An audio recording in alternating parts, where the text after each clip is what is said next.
Hindi ka pa pasan ka nang balik ako, paku-paku dulu ako. Yung pa, pare mabuhat mo ikaw magtanong. Dari ang madalo nito. Masuk ka na ako, nakarata ka sila sa bagaisa.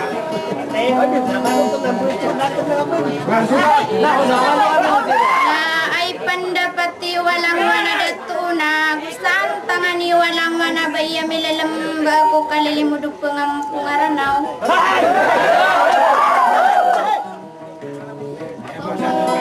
Oh dia kan sekanu dina pituan ka aya dina muna sa pitua kanarakan haji ele.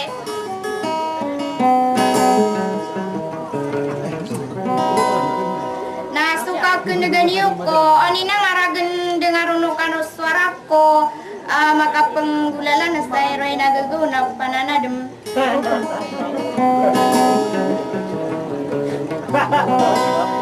pagkabala-balas yang kunaso di ikang giginamaya na isaw bangun sa say ngadaranaw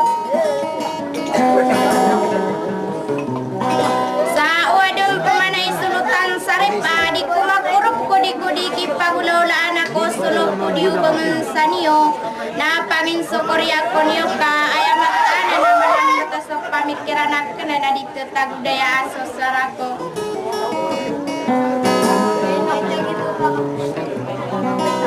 kaandu manaya na bayanan niyo ko na mga ulama subusutuhun tanoy da kalambay sa tilagu da kapawinging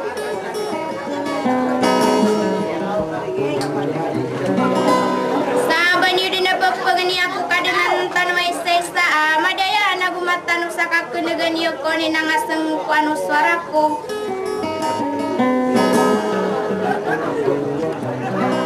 sa iniatakan sa sulalaku sa assalamualaikum warahmatullahi ta'ala wabarakatuh.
ang kutuhe so kini alam be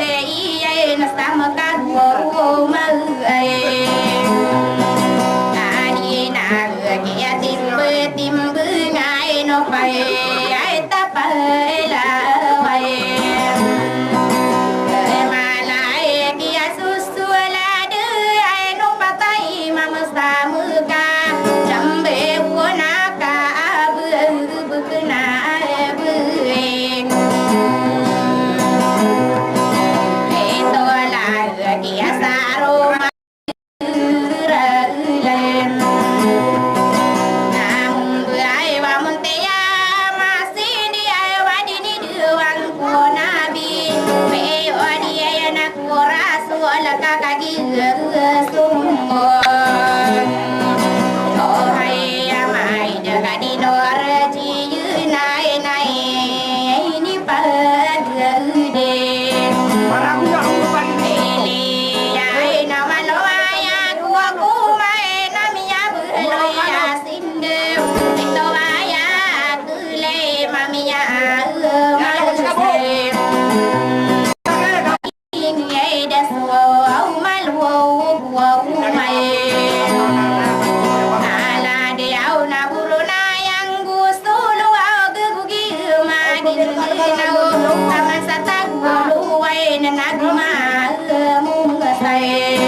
susu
nataloa yamai sarbu sarakata marantau sakai anggu gula ulai anian sakaderwa me mutu au natamaku alo yude gene de kumpuri yanai napakapa ngandon onang ko sakadero ampatu ai sasai ai pulu ai ade tosan tangai bekaya wai naleni mudana kuasarat kusopani ambeun sadia bertarai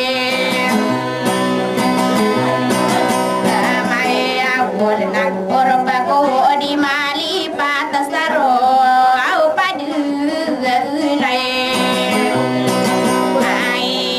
ada nak puene de ku au padu ayu an santang ake alude di komendirai no nakader wa timbe ngadi sabuna namaran tau na pe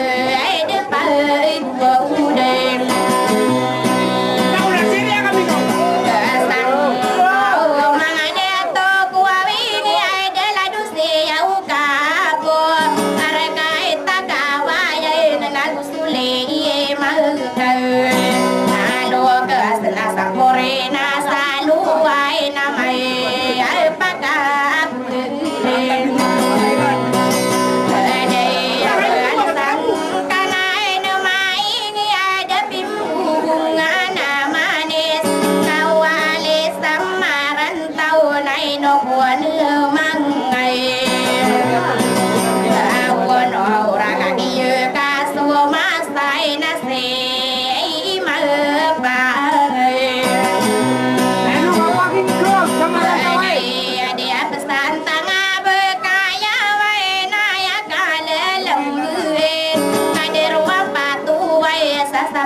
kain